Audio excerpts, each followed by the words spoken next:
திருச்சிற்றம்பலம். திருச்சிற்றம்பலம். உண்ணாமூலை உமையாளோடும் உடனாகிய ஒருவன் பெண்ணாகிய பெருமான்மலை திருமாமணி திகழ அண்ணாந்தன அருவீத்திரள் மழலை மூலகாதீரும் அண்ணாமலை தொழுவார் வீணை வடுவா வண்ணம் மாறுமே. திருச்சிற்றம்பலம். நாங்கள் சிவஞான சுவாமிகள் வரலாறு படிக்க போறோம். இவர்தான் இந்த சிவஞான மாபாடியத்தை எங்களுக்கு தந்தவர். அப்ப அவற்றை வரலாறு படிக்க போறோம். மிக மிக மிக பழமையான சிவஞான சுவாமிகள். ராணியக்கா படியுங்க.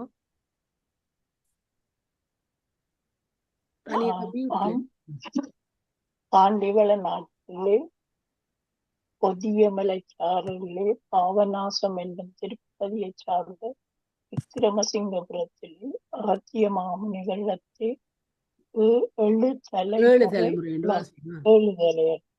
தலைமுறை அளவும் கருப்புலமும் வண்ணம் பரம் பெற்ற பரம்பரை சைவ வேளாளர் குலத்திலே சிவபக்தி அடியார் பக்திகள் சிறந்தவர், கல்வி செல்வம் என்னும் 2 ஒருங்குடையவரும் ஆகிய ஆனந்த கூத்தர் என்பவர் ஒருவர் இருந்தார். அவர் மனைவியார் கற்பிலே நமக்கு ஓய்வு இல்லாத மயிலம்மையார் என்று எதிரால் சிறப்பித்து சொல்லப்படுவார்.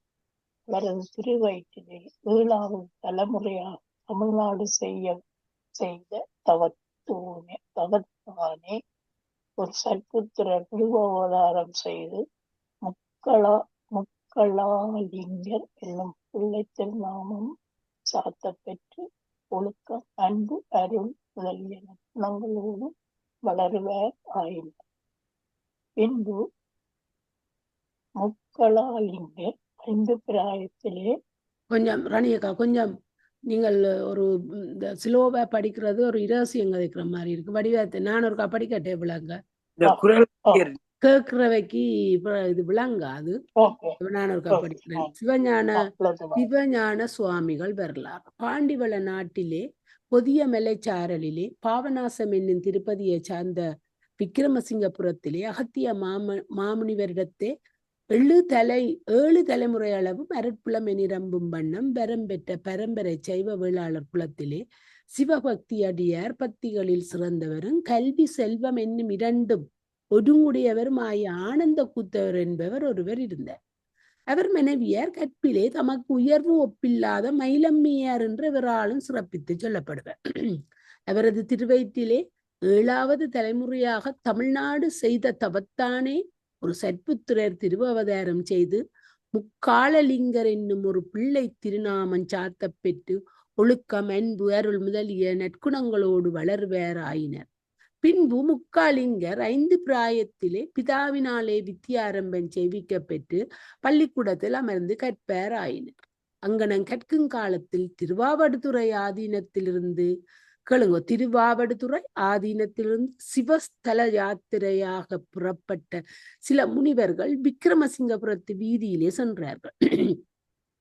பள்ளிக்கூடத்தினின்றும் வந்த முக்காலிங்கர் அம்முனிவர்களை சந்தித்து தரிசித்து வணங்கி சுவாமிகள் அடியேன் வீட்டுக்கு எழுந்தருளி திருவமுது செய்து பின்பு சென்றறல் வேண்டும் என்று பிரார்த்திக்க, அடியேன் வீட்டுக்கு எழுந்தருளி திருவமுது செய்து பின்பு சென்றறல் வேண்டும் என்று பிரார்த்திக்க, அம்முனிவர்கள் ஆண்டின் இளையரும் அறிவின் முதியருமாய முக்காலிங்கர் பிரார்த்தனைக்கு இறங்கி விருப்பத்தோடு உடன்பட்ட அவரது வீட்டுக்கு போயினர். அங்கே தமது புத்திரர் அருமை கருத்தை உணர்ந்து அருந்ததீனதும் ஜமதக்னியின் மனைவி பேர் அருந்ததீனதும் சிறந்த மயிலமையர் இல்ல அருந்ததி மனைவி அருந்ததீனதும் சிறந்த மயிலமையர் அன்போடு உபசரிக்க திருவமுது செய்து அவரது கற்பின் திறத்தையும் சிறுவனடியாருக்கு செய்யும் திருத்தொண்டின் திறத்தையும் தெய்வன் தொழால் கொழுநற் தொழுதொழுவாள் பெய்யென பெய்யும் மழை எனும் திருக்குறளுக்கு இலக்கியமாக நாயகனே தெய்வம் என கொண்டு ஒழுகும் நிலத்தினையும் சிறப்பித்து அருந்ததி என் அம்மை அடியவர்க்கு என்றும் திருந்த அமுதளிக்கும் செல்வி பொருந்தவே ஆனந்த கூத்தர் அகமகிழ் தொண்டு செய்யும் மானம் தாவாத மயில் என்னும் செய்யுளை இயற்றி சென்று அருளினார்கள். அதன் பின்பு புறத்தே போயிருந்த ஆனந்த கூத்தர் வீட்டுக்கு வந்தபோது நிகழ்ந்த அரிய செயல்களை கேள்வியிட்டு பேரும்ப கடலிலே முழுகினார். பின்னர் ஆனந்த கூத்தர் புத்திரராகிய முக்காலிங்கரோடு ஆதீன முனிவரிடத்தே போய் வணங்கிய வழி சக்தி நிவாதமுடைய புத்திரர் பிறவி பெருதுன்ப கடலில் நின்றும் கரையேற கருதி அம்முனிவர்களோடு தாம் செல்ல வேண்டும் என்னும் குறிப்பின தந்தையாருக்கு உணர்த்த அவர் புத்திரரே பிரிய சிறிதும் மனமில்லாதிருந்தும் ஒருவாறு இசைந்து அவர்களோடு விடுத்து வீட்டுக்கு திரும்பினார். தந்தையார் நீங்கிய பின்பு முக்காலிங்கர் ஆதீனத்து முனிவரோடு வழிகொண்டு மார்க்கங்களில் உள்ள சிவஸ்தலங்களை தரிசித்துக் கொண்டு சோழ நாட்டில் உள்ள திருவாவடுதுறையை அடைந்து மடாலயத்தினுள்ளே புகுந்து ஆதீன பரம முதற்குறவராகிய நமச்சிவாய மூர்த்திகளை தரிசித்து திருவருள் நோக்கம் பெற்றுக்கொண்டு அப்பொழுது சின்ன பட்டணத்தில் எழுந்த ஞானாசிரியராகிய பின் வேலப்பதேசிய ஒடுக்கத்திலே போய் தரிசித்து பேரன்போடு வணங்கினார். வணங்கிய முக்காலிங்கர் ஞான தேசிகரிடத்தே சைவ சந்நியாசமும் சிவசிகிச்சையும் சிவஞான யோகிகள் என்னும் தீட்சாநாமமும் பெற்று மெய்யண்ட சாஸ்திரம் பண்டார சாஸ்திரங்களை கேட்டு அருளினார். சிவஞான யோகிகள் அகத்திய மாமுனிவர் வரத்தால் அவதரித்து அருளியவராகலின் எளிதிலே வடமொழிக் கடலும் தென்மொழிக் கடலும் முற்று ஒருங்குணர்ந்து மெய்யுணர்வின் முற்றுப்பேறு உடையவராய் அமர்ந்து அருளினார்.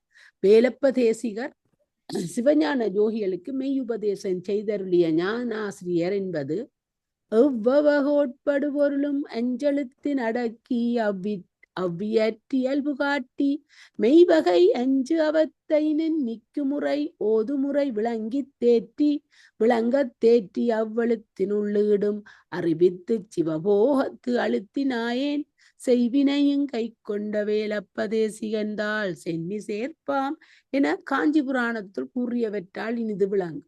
சிவஞான யோகிகள் ஜமதக்கினி முனிவருடைய புத்திரரும் அகத்திய மகா முனிவருடைய முதன் மாணாக்கரும் இடைச்சங்க புலவர் 59 ஒருவருமாய தூமாக்கினி என்னும் தொல்காப்பிய முனிவர் அருளி செய்த இலக்கண நூலாகிய தொல்காப்பியத்துக்குரியாசிரியராகிய இளம்பூரணர் செய்த உரையாகிய இளம்பூரணரும் சேனாவரிய செய்த உரையாகிய சோனாவரியமும் நச்சினாக்கினியர் செய்த உரையாகிய நச்சினார்க்கினியமும் எனப்படும் 3 உரைகளிலும் உள்ள ஆசங்கைகளை நீக்கி தெளிவிக்கும் பொருட்டு அத்தொல்காப்பியத்தின் பாயிரத்துக்கும் முதற் சூத்திரத்துக்கும் சூத்திர விருத்தி என பெயரிய பாடியமும் வடமொழி தருக்க சங்கிரக அன்னம் பட்டியங்களின் மொழிபெயர்ப்பும் நன்னூலுக்கு சங்கர நமச்சிவாய புலவர் செய்த புத்துரியாய விருத்தியுரிய திருத்தவும் செய்தருளினர்.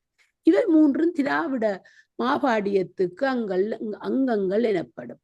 பின்பு சர்வாத்ம சம்பு சுவாச்சாரியார் அருளி செய்த கத்திய ரூப சித்தாந்த பிரகாசையின் மொழிபெயர்ப்பும் மெய்யண்ட தேவர் மொழிபெயர்த்து அருளிய சிவஞான போதத்துக்கு ஆசிரியர் அமைத்து அருளிய மெய்ப்பொருள் விளங்கும் வண்ணம் திராவிட மகாபாடியம் என பெயரிய விருத்தி உரையும் இலகு வியாக்கியானவுமாகிய சிற்றுரையும் அருணந்தி சுவாச்சாரியார் அருளி செய்த சிவஞான சித்தியார் சுபத்துக்கு பொழிப்புரையும் காஞ்சி புராணத்தின் முதற்காண்ட மொழிபெயர்ப்பும் சிவாக்கிய சோழ மகாராஜா காலத்திலே கஞ்சனூரிலே அவதரித்தருளிய ஆசாரிய சரணராகிய அரதத்த சிவாச்சாரியார் வைணவ மதத்தை நிராகரித்து சைவ மத ஸ்தாபனம் செய்யும் பொருட்டு நெருப்பிலே பழுக்க காய்ச்சிய இரும்பு முக்காலியிலே எழுந்தருளி இருந்தது சிவபெருமானே பரம்பொருள் என 22 ஏதுக்களாலே நாட்டியருளிய சுலோக பஞ்சகத்தின் மொழிபெயர்ப்பும் அப்பைய தீட்சிதர் அருளி செய்த சிவதத்துவ விவேக மூல சுலோகங்களின் மொழிபெயர்ப்பும் செய்து அருளினார்.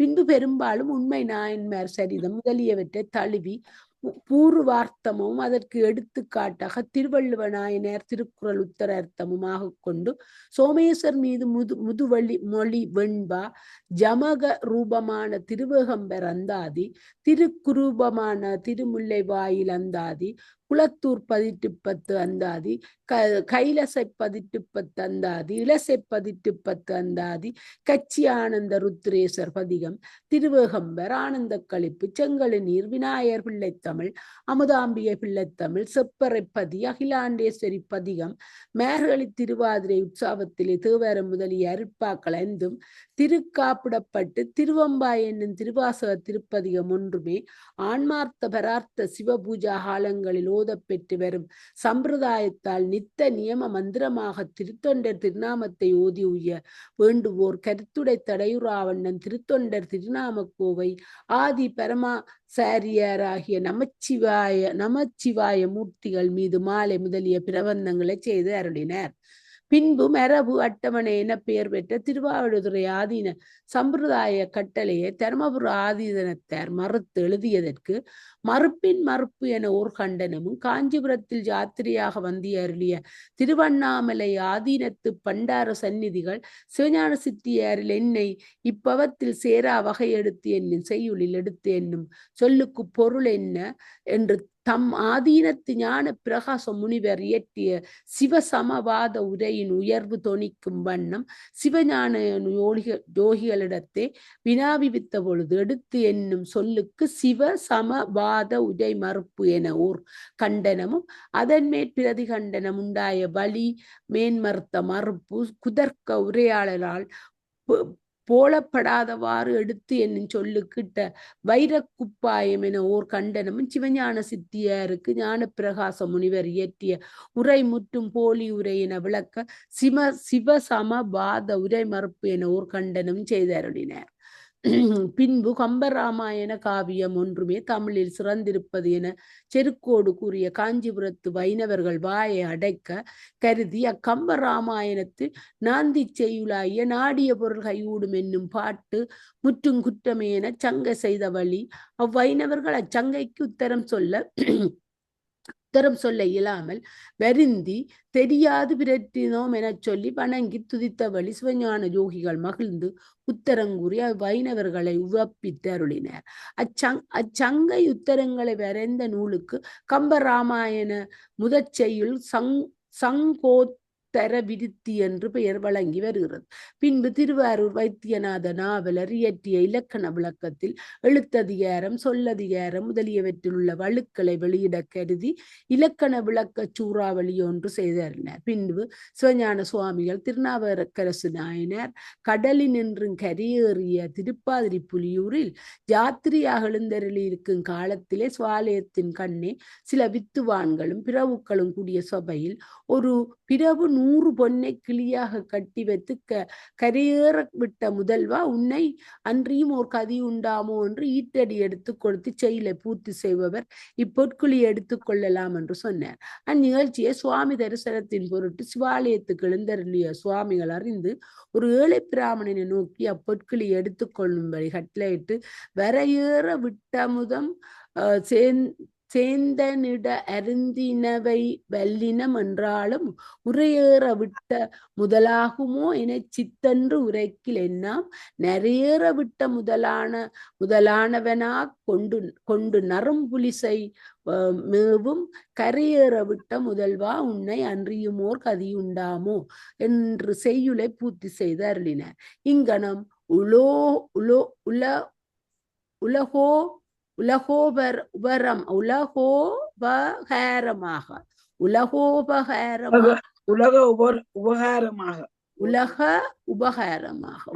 உபகாரமாக பல உரைகளையும் பல நூல்களையும் பல கண்டனங்களையும் செய்து பல மாணாக்கர்களுக்கு போதித்து வடமொழியிலும் தென்மொழி சிறந்தது என்னும்படி அபிவிருத்தி செய்து தவமே திருவிருக்கொண்டாற்போல விளங்கி சிவப்பேட்டுக்கு காரணமாகிய நிட்டையில் வீட்டிருந்தருடைய திராவிட மாகா பாடிய கர்த்தராகிய சிவஞான சோகிகள் திருவாவடுதுறையிலே சித்திரை மாசத்து ஆயிலிய நட்சத்திரத்திலே சிவபரிபூரண தசையை அடைந்தனர்.